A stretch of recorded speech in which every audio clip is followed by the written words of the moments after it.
your help.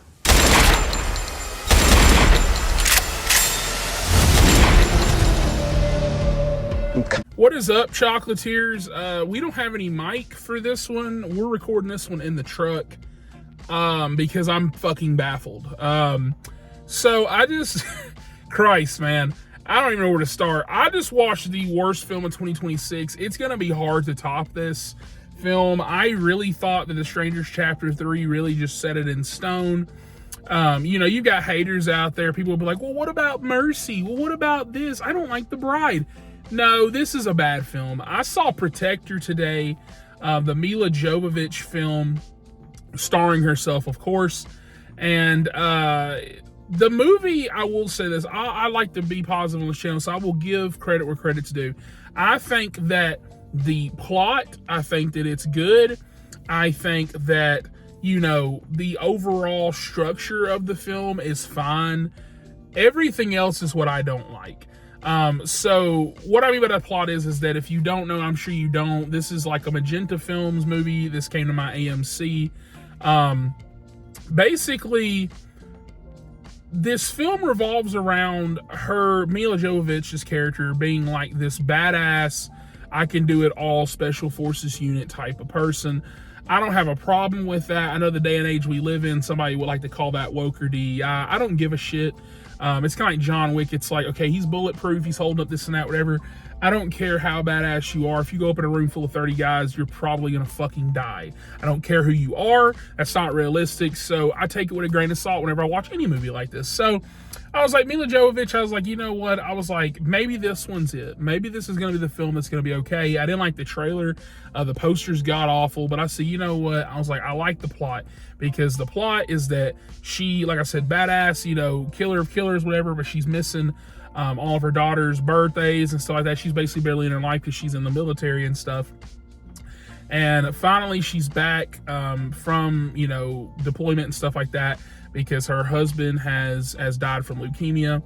And the daughter goes out one night partying and this and that at her birthday after she gets into an argument with her and sneaks out.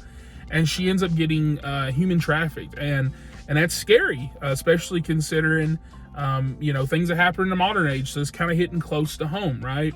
And that's why, I mean, by I like the plot. I was okay. I was like, this is badass. I was like, we're going to see her save, whatever. But then the film just gets disrespectful as it goes on. The action scenes are awful. The blood is like the fakest thing I've ever seen in my life. And I don't understand where we've gotten to a thing where now we have the CGI blood, especially with a low budget film like this. You couldn't have gotten blood bags and like made it look a little like, no, it's CGI blood, but it's like, you can tell like this VFX, like you can tell like it's like $100 worth of VFX. So it looks like something from like Adobe, like, I don't know, from like 2006. It's awful.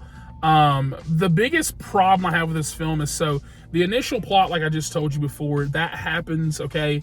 And you have Milla Jovovich, like I said, on the run. She's like, chase these folks down, wherever. The movie tells you, she's like, you have 72 hours. She's like, before a child gone missing ends up being a child cold. And I was like, that's kind of a cool line. I was like, I'll give you that one. And it has like this timer, and I was like, okay. And this is like first act. I was like, okay, I'm not loving the acting, not loving the direction, but I was like, okay, I'm in this plot still. You still got me a little bit, right? But where it immediately lets me go is that the movie then jumps to her being kidnapped. And I was like, whoa. I swear to God, this movie literally had like a fast forward thing in it, like in the corner, like that little, you know, like the like two, like, you know, fucking arrows or whatever. And like it fast forwarded. Swear to God. I couldn't believe my eyes. I said, I paid money. It fast forwarded it for me. It said, you don't need to see this. And so like apparently like she blows up this whorehouse. She saves these girls. She's dressed like Aiden Pierce from Watch Dogs. And like she like killed this dude and broke his arm. I was like, whoa, where'd this movie cut? They skipped it. It's in a fast forward reel. What are we fucking doing? And so then, after we get this skipping, okay, and we're done with this shit, right? Milla Jovovich is then pretty much going after like these guys, the syndicate. And she's got these cops after and stuff like that. And the cop actors are ass. They got them from Dollar Tree. I don't care, whatever. The problem is that there's so many scenes that linger so long. Like, I swear to God, at one point, because of course this is a cliche, you know, movie like this, One of the, like, this guy comes in, he takes over, and he's like, I'm taking it from here, like that type of shit that you see all the time. I swear to God, they have so many scenes. The new guy that's taking over, and then the old police guy that's over everything. Like, the scenes last so long. It reminded me of like modern Tyler Perry TV shows. That like I swear to God, there's like a line where like the dude's like, "Do you want to make that call?" And he's like, "You don't know who you're talking to."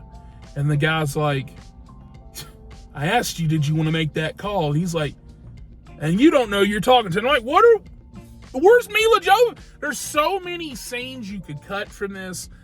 Then when we get to like the finale, like type of action stuff that they're giving us, like a lot of it is just her pretty much got 2 pistols and like she's fighting dudes. There's a couple of cool I'll give them that. There's a couple cool hand scenes. There actually is earlier, like when she's captured, once I finally got around the fact that they skipped half this fucking film. I swear to God, like I was like, you fast forwarding. I still can't get over that. But there's like a cool hand-to-hand combat scene there. You see her like tortures dudes, kind of gets brutal. It would have been more effective, clearly, if they would use practical effects or even good CGI, but whatever. I can give you passes on that. But everything else is so atrocious. Like, the acting's so bad. The film then tries to, at one point, be like, well, we don't want to be basic like these other films. We're going to do something crazy. Give you a little twist. I swear to God, I was really out of the film then. I noticed it was the end, give and take, but like the last 5 minutes, I was just sitting there like, I'm fucking ready to leave. I was already ready to leave, but this really just set me going, no way you just did that. They're like, yeah, we did just do that. We're clever. No, you're not. Whoever wrote this film needs to be fired. I try to spread positivity. I try, damn it. In a realm of grifters and negativity and everything's DEI and everything's woke and everything. I try my fucking best to tell you, I just want to tell you the truth. And I've been telling you the truth about how actually films can be good. You don't have to sit there and wake up and be mad about something all the time. You can fucking be mad about this. You can be mad about this. I swear to God you can. This movie's awful. I'm giving this movie, I swear to God, I think it's the first ever on the channel, 1 out of 10. 1 out of 10. Which she's capable of.